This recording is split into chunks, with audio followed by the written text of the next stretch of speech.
del Tribunal Constitucional sobre la titularidad sindical y afina estrategia.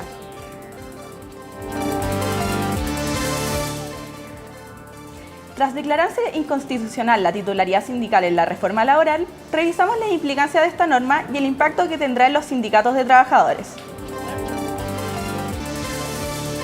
Confech se manifiesta afuera del Ministerio de Hacienda pidiendo que no sean ellos, sino que el Ministerio de Educación los que tomen las decisiones.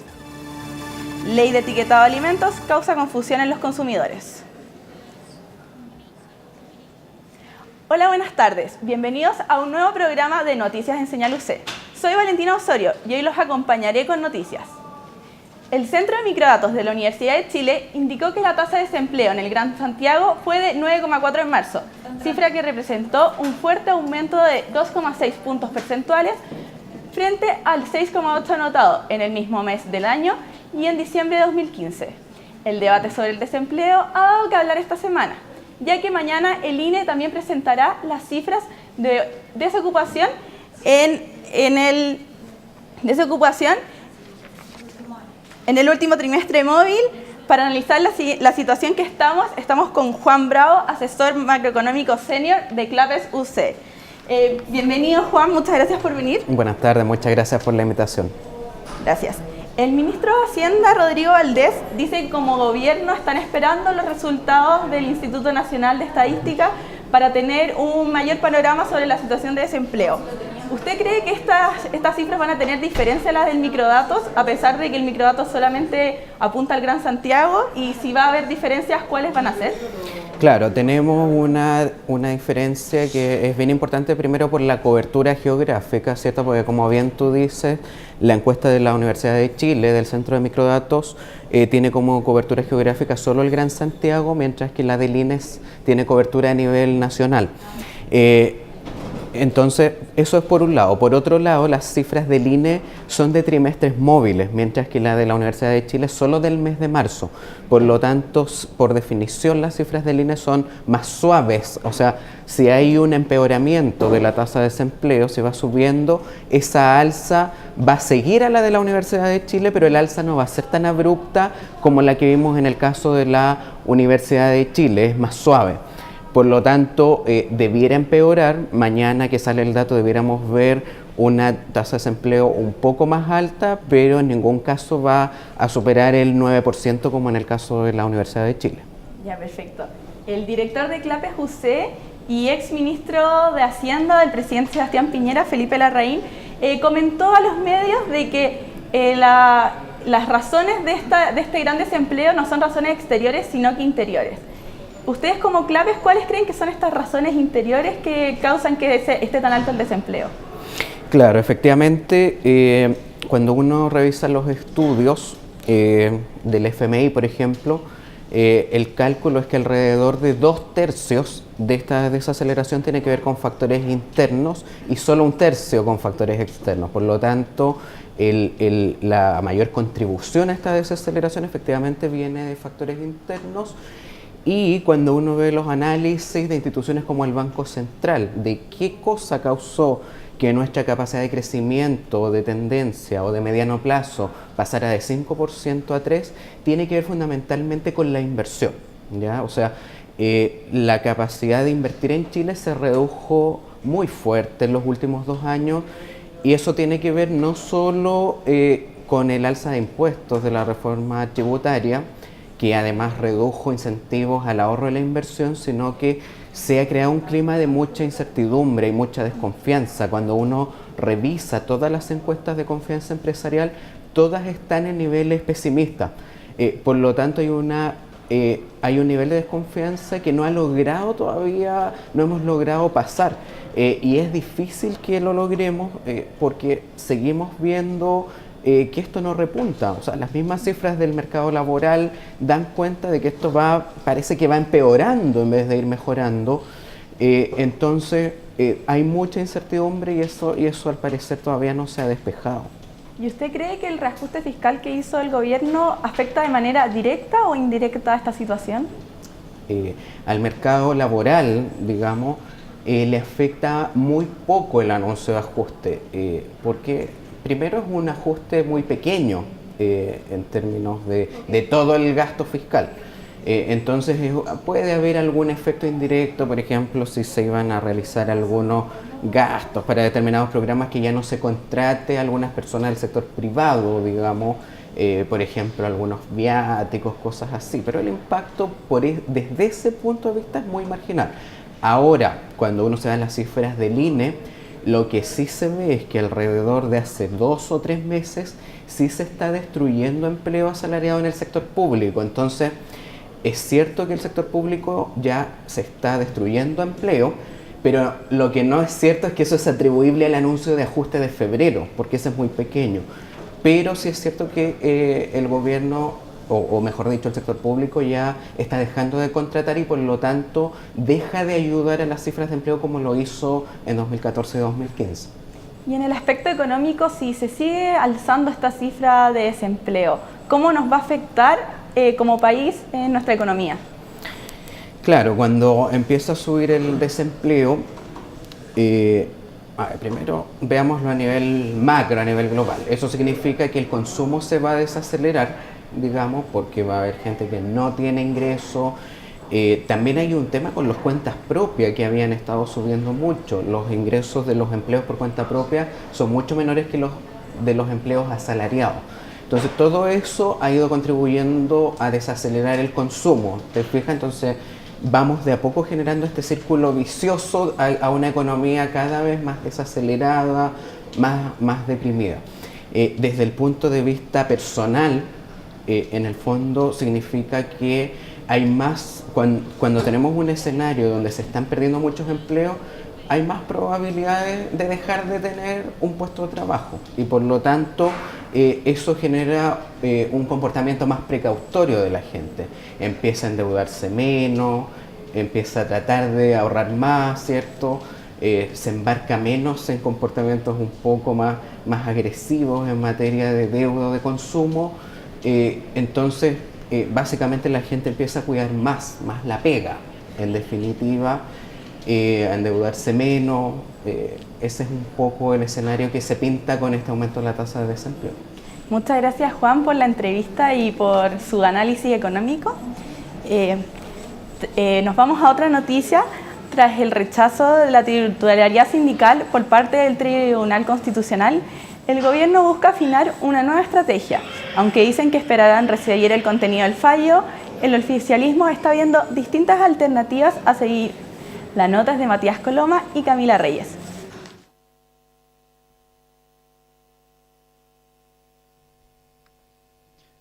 No era lo que esperaban ni tampoco lo que quería, pero el gobierno dijo que respetará el fallo del Tribunal Constitucional. Aún así, el rechazo a la titularidad sindical pone un freno a la reforma laboral y obliga a pensar en una nueva estrategia. Y ahí hay que tomar la decisión de qué se hace con el proyecto y por lo tanto, sin el fallo, no quiero adelantar nada. Como decimos, dentro de la institucionalidad que tenemos, queremos ver primero el fallo antes de decidir. La presidenta Michelle Bachelet reiteró hoy la importancia de este proyecto para el oficialismo y que actuará en defensa de los derechos de los trabajadores. El gobierno busca agilizar el trámite legislativo, pero tras el fallo tendrá que esperar 28 días para volver a ingresar el proyecto corregido. Más allá de eso, este es un tema que queremos ya ir terminándolo. De hecho, hicimos un esfuerzo muy importante y los parlamentarios nos acompañaron en ese esfuerzo para cerrar la discusión laboral. Una vez recibido el contenido del fallo, en la Cámara de Diputados se corrigen las indicaciones señaladas por el Tribunal Constitucional, donde se tendrá que discutir nuevamente los puntos en cuestión y principalmente la titularidad sindical. Veamos primero, en esto la derecha ha sido muy proempresarial y en consecuencia creo que el espacio de conversación se ha achicado. Una posibilidad dentro de estos 28 días es que la presidenta haga un veto a las indicaciones del fallo. La oposición señaló que de hacerlo se estaría pasando por sobre la institucionalidad. Osvaldo Andrade, por su parte, llamó a que otros actores hagan presión para que avance la reforma laboral. Terminaría con acciones, y creo que el movimiento sindical también tiene que operar en esta dirección. Yo creo que es perfectamente posible que se pueda recurrir a Corte Internacional para estos efectos. En los próximos días, el Gobierno y el Congreso recibirán el contenido del fallo, en donde tendrán que elegir el nuevo camino a seguir. El fallo del Tribunal Constitucional en contra de la titularidad sindical ha marcado la agenda esta semana. Pero, ¿qué significa la titularidad sindical? ¿Cuáles son sus implicancias? ¿Cómo se ven afectados los sindicatos con esta medida? Las respuestas están en la nota de María José Campana y María Teresa Solar. Actualmente, cuando los trabajadores negocian con sus empleadores, pueden hacerlo a través de dos formas: agrupándose en un sindicato o mediante grupos de negociación colectiva. La actual reforma laboral quería fortalecer a los sindicatos por medio de la titularidad sindical, es decir, se buscaba que el sindicato fuese el único grupo encargado de llevar a cabo las negociaciones de los trabajadores con las empresas, dejando fuera de los acuerdos a todos aquellos empleados que no formaron parte de este. Sin embargo, este miércoles el Tribunal Constitucional rechazó la medida. O eres parte de un sindicato o pierdes tus derechos. Entonces ese principio de la libertad sindical desaparecía. Por eso fue impugnado y por eso el Tribunal Constitucional falló a favor de la oposición, porque perdías la libertad. Tras el fallo, la dinámica de las negociaciones entre empleadores y empleados permanece igual. El presidente del Sindicato de Trabajadores, Red Salud UC, Miguel Antileo, lamentó la decisión respecto a la titularidad sindical. Según el dirigente, esta norma era uno de los pocos puntos que beneficiaban a los trabajadores. El empresariado logró ganar en el Congreso una parte importante que querían sobre la reforma laboral que les convenía. Y hoy día, al ver la otra parte que les faltaba, que no les servía, lo manda al Tribunal Constitucional, donde lamentablemente también la gana. O sea, hoy día tenemos una reforma laboral redondita para el empresariado. El abogado laboralista José Luis Ugarte coincide con Miguel Antileo respecto a que la titularidad sindical no es el aspecto más importante para el fortalecimiento de los sindicatos. El impacto de esa norma, en mi opinión, no es tan relevante, digamos, más allá del escándalo o el ruido que ha producido para efectos de fortalecer al sindicato, porque la reforma venía con una serie de normas que más bien debilitaban al sindicato. El fallo completo y sus argumentos serán dados a conocer el 9 de mayo. Mientras tanto, el gobierno no descarta presentar un veto presidencial para revertir la situación. Ahora nos vamos a una pausa. Sigan aquí para ver más noticias en Señal UC.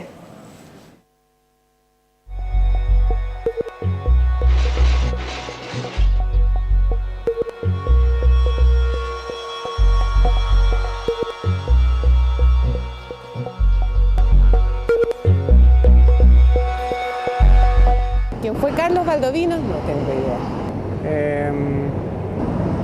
¿Algún personaje destacado en la historia? Me imagino.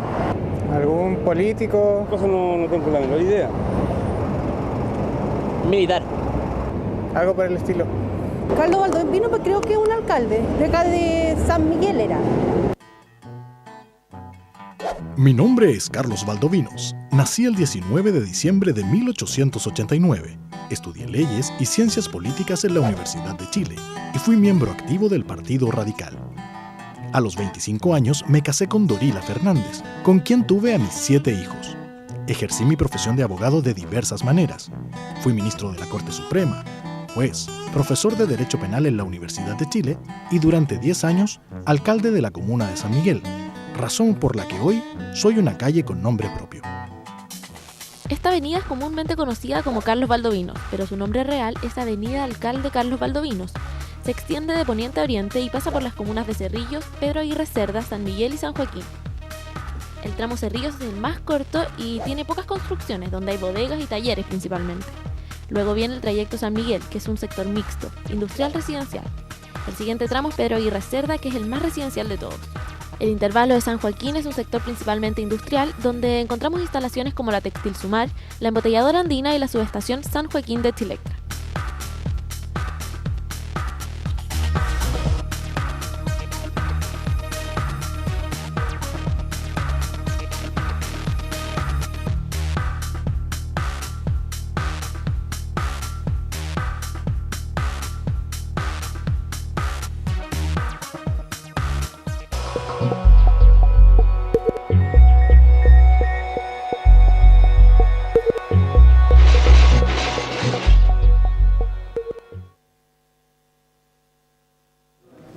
Estamos de vuelta en Noticias en Señal UC. Luego de conocer los resultados de la cobertura de la gratuidad en la educación superior, miembros de la CONFECH y sus adherentes se manifestaron frente al Ministerio de Hacienda y de Educación. Esta es la nota de Javier Alizama y Sol Park. Disturbios entre carabineros y estudiantes marcaron la manifestación convocada en frente del Ministerio de Hacienda y que posteriormente se trasladó al Ministerio de Educación. Según los manifestantes, llegaron 120 personas, mientras que carabineros calcularon 60. Entre los 8 detenidos también se incluyen alumnos secundarios. Menos interferencia por parte del Ministerio de Hacienda y la baja cobertura de la gratuidad fueron los temas principales de esta protesta.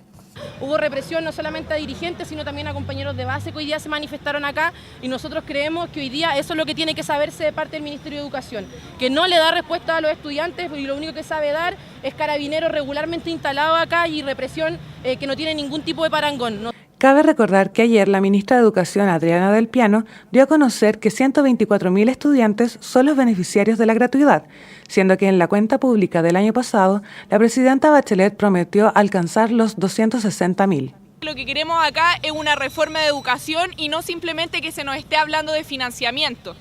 El ministro de Hacienda, el ministro de las Express se han vuelto protagónicos en este contexto educacional, cuando quien debería tener la batuta y quien debería estar hablando con nosotros es precisamente la ministra de Educación.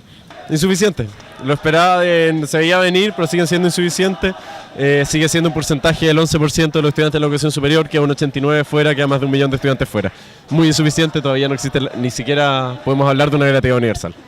Por su parte, el jefe de cartera de Hacienda, Rodrigo Valdés, se mostró satisfecho con las cifras entregadas. Yo quiero poner en perspectiva y relevar un número. De los alumnos que entraron a primer año a las universidades elegibles para gratuidad, más del 50%, más de 1 de cada 2 niños. Los estudiantes además hicieron un llamado a participar en la próxima marcha del 11 de mayo, en la previa al discurso presidencial que se realiza el día 21 del mismo mes. En el marco de la cuenta pública 2015, la ley de etiquetado de alimentos fue uno de los puntos altos. A 2 meses de su implementación, ¿está resultando? La nota es de Valentina Fuenzalía y Begoña Quintero. Tras datos entregados en la cuenta pública 2015, el Ministerio de Salud dio a conocer que el 25% de los niños de primero básico en Chile sufren de obesidad, mientras que el 26,5% de sobrepeso. Una de las iniciativas creadas por las autoridades para combatir este problema es la Ley de Etiquetado de Alimentos, la cual obliga a explicitar en las etiquetas de productos si este es alto en sodio, azúcar, grasas y calorías. Sin embargo, una encuesta realizada por la Universidad San Sebastián arrojó que 7 de cada 10 personas leen el etiquetado y que solo el 50% de estas manifiesta que el rotulado influye en la compra que realiza. La ministra de Salud, Carmen Castillo, manifestó que aún no hay que fiscalizar los efectos que tiene actualmente la ley de etiquetado, ya que aún no entra en vigencia. Ya siendo ley, existiendo un reglamento, nosotros los vamos a aplicar a contar del 27 de junio en cuanto a lo que significa el alto en, para que los niños, especialmente los niños y niñas, puedan distinguir los elementos que pudieran ser para ellos indicadores de riesgo de obesidad. Sin embargo, el sistema de rotulado ha causado cierta confusión entre los consumidores, por productos que pese a tener etiquetas que los califican como altos en grasas o azúcares, son comercializados dentro de una línea más ligera. No, para nada, o sea, uno sabe lo que está consumiendo igual al final, da lo mismo a esta altura. Creo que muy poca gente se fija en realidad en el etiquetado. Tengo antojos de algo, no voy a pensar mucho en cuántas calorías tiene. Según expertos, esta medida sería una política superficial y no combatiría el problema de fondo. Y hay que cambiar como variables cognitivas, ¿ya? Y afectivas para que uno cambie de comportamiento. ¿A qué me refiero con esto? Que yo tengo que lograr incorporar en mi ser lo que yo entiendo respecto de algo, lo que yo siento respecto de algo. La normativa comenzará a regir desde el 27 de junio del presente año, pese a que hay algunos alimentos y bebidas que se adelantaron al cumplimiento de la nueva ley. Nuevamente nos vamos a una pausa y volveremos con el comentario internacional. Hola, hola, ¿cómo están? Bienvenidos a Los Especialistas, un programa de Señal UC en el que semana a semana nuestros panelistas recopilan las mejores listas y los mejores rankings. ¿Sabías que reír hace que liberes endorfinas? reduce el cortisol, que es la hormona del estrés, El bilingüe. relaja los músculos del cuerpo, Leche con plátano, no sé. mejora la oxigenación del cerebro y ayuda a quemar calorías. En el oeste de África y en Grecia, esto es un insulto. ¿En serio? Así Ojalá es. no estén viendo ninguna Así que como lugares. si te cae mal un griego, hace... ¡Wow! Como mal. Pero no todos risas y listas. Nuestros especialistas salen a la calle para encontrarse contigo, porque nos interesa tu opinión. Y en lo personal, ¿qué soñaba hacer cuando grande? Mi favorita ciudad personal, Tu opinión. Así que ahora esperamos sus reacciones, sus comentarios en el estudio. Adelante. Yo no soy esa mujer. De Paulina Rubio. Nos gusta divertirnos. A veces cantamos, En el karaoke. Muy típica. Y lo increíble es que todos se la saben. A ti. Ya es tarde. ¿Por qué? Porque ahora soy yo la que quiere estar sin ti. a veces bailamos y a veces... A mí me dicen JG. Pero Dani, tú eres mi amor platónico. Y tirando piropos ahora después de que dijo que Buffy la casa de vampiros era su amor platónico. Sí. ¿Cómo está Dani?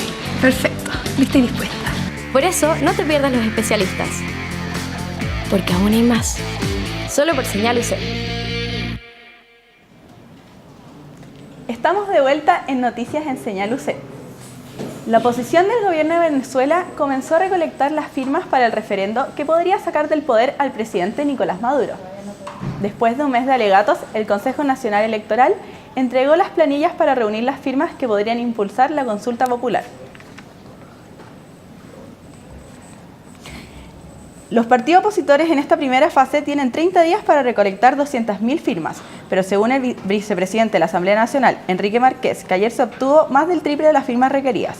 El Consejo Nacional Electoral tendrá 5 días para validar las firmas y entonces se daría paso a la segunda fase del proceso, la recolección de 4 millones de firmas para solicitar la convocatoria a un referendo. Si eso se logra, los venezolanos estarán llamados a acudir a las urnas para decidir el futuro de Maduro. La oposición deberá conseguir un voto más que los obtenidos por el mandatario en las elecciones de abril de 2013, es decir, más del 50,66%. Muchas gracias por acompañarnos hoy en Noticias en Señal UC. Que estén muy bien, buenas tardes.